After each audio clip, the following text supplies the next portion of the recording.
Probably some of you know that virtually all of my work has been with ex-captive orangutans being rehabilitated to return to life in the forest. And this is something really different. This is working with wild orangutans. I mean, they're still orangutans, but I've never really done that much with wild orangutans before. This is a new project that we're starting up, so a lot of this is about the hopes of what we can do rather than a really in-depth look. But I think there are some interesting things I can tell you, and I think for a change, it's a fairly hopeful story about wild orangutans rather than the terrible, miserable ones that you hear all the time. This is a project that we're starting up in Kutai National Park in East Kalimantan. Kalimantan is the Indonesian part of Borneo, so it's got different projects, East, Central, and West Kalimantan. This is in East Kalimantan, so right on the east side of the island. And I'm going to start the story with Pinky, who is taking us right back to rehabs, because this is how the story started for me. I met Pinky in June of 2008 at the office of Kutai National Park. I was invited up there with the vets from the local rehabilitation project because they had confiscated Pinky. He was about 3 years old at the time, a little male. They'd taken him from some local people who had had him since he was very small. They apparently, for entertainment, would stick him on the motorcycle and ride him around town so he had a good time. They'd eat ice cream cones, so he was very, very humanized. It's illegal to have orangutans, so they confiscated him and they had him in a cage behind their office. They were nice enough to have brought the people from the rehab project up to get some advice on what to do with him. And I know they were hoping that the rehab project would take him, but the vets examined him and found that he was positive for hepatitis C and said he can't come, at least not till he's healthy. That was over 18 months ago, and Pinky basically never got out of his cage. He cleaned up the hep C, he came out negative on hepatitis C, and then the rehab project said they were full and they had other problems so they couldn't take him.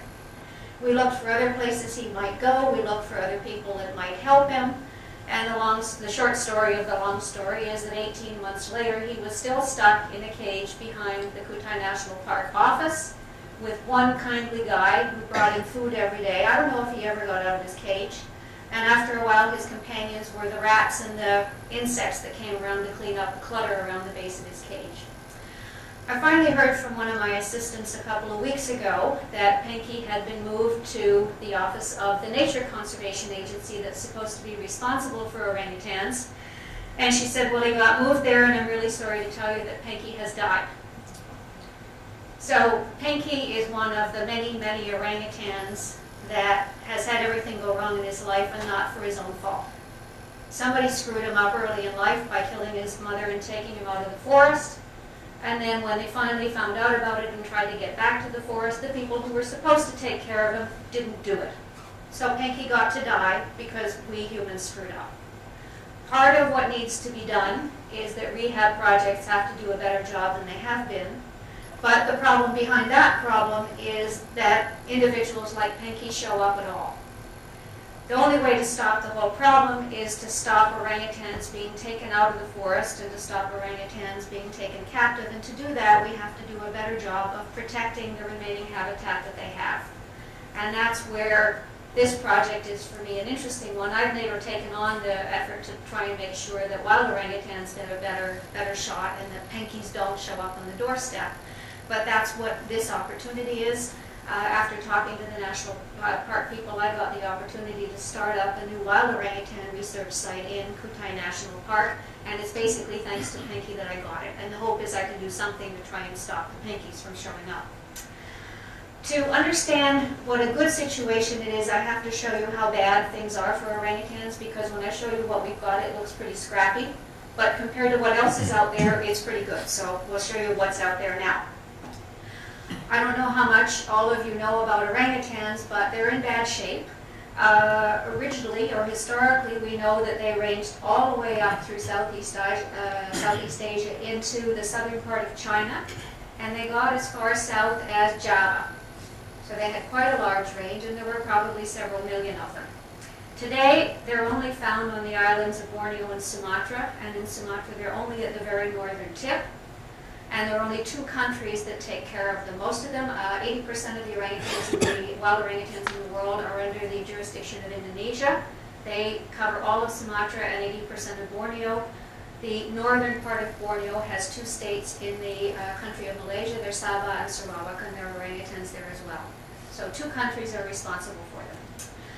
Obviously then there's been a big decline, and what I want to show you is what the decline is like. The estimate is about 12,500 years ago, and of course it's just an estimate, nobody was counting, that there were probably somewhere around 1 million orangutans on Borneo and Sumatra together. Around the turn of the 20th century, the estimate is that there were about 315,000. Okay.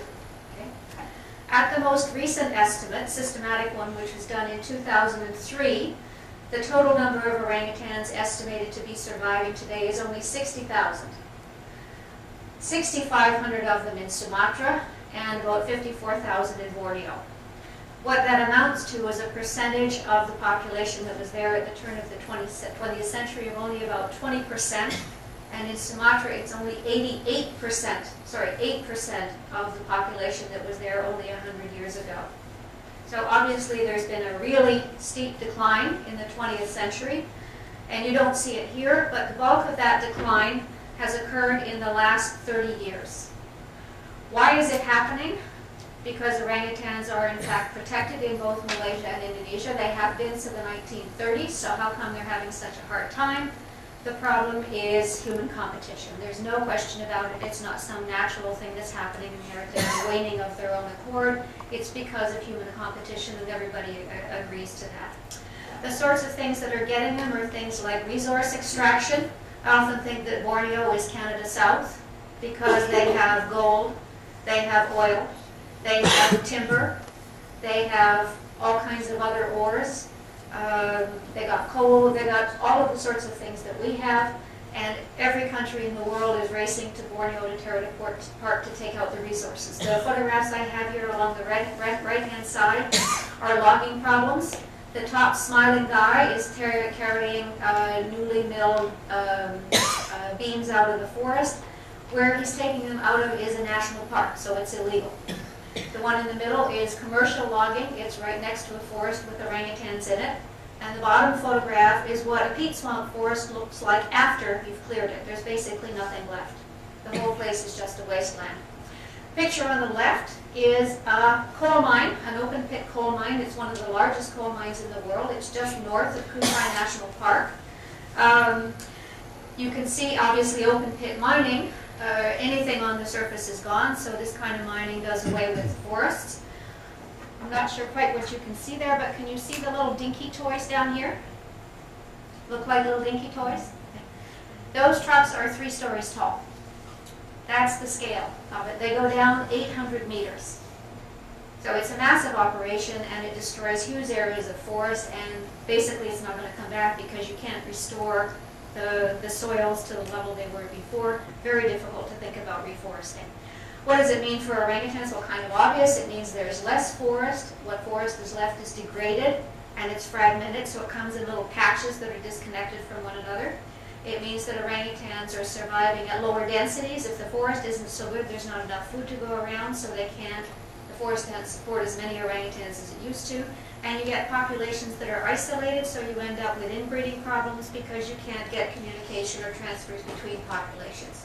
So the genetics of orangutans is getting to be a problem, as well as just the numbers.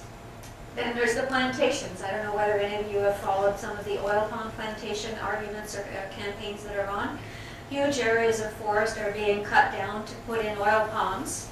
And as you know, you get palm oil in practically everything you buy, foods, cosmetics, anything you like. So there's a huge market for palm oil, and Borneo in particular is being torn apart, and Sumatra as well, to put in oil palm plantations. This is just to give you a sense of the scope of it. All this stuff in the front is oil palm plantation, and it goes on, not quite forever, but it's huge areas that have taken over. It's a monoculture. It's the only thing that grows there, so basically very few species can manage to live there once the oil palms are planted, and anybody that tries to steal from the oil palms isn't very welcome anyway, so they probably get shot or otherwise moved away. Okay. Then there were forest fires. Sumatra and Borneo are both subject to droughts. You know, they have wet and dry seasons rather than cold and warm, and during the dry season, fires start easily.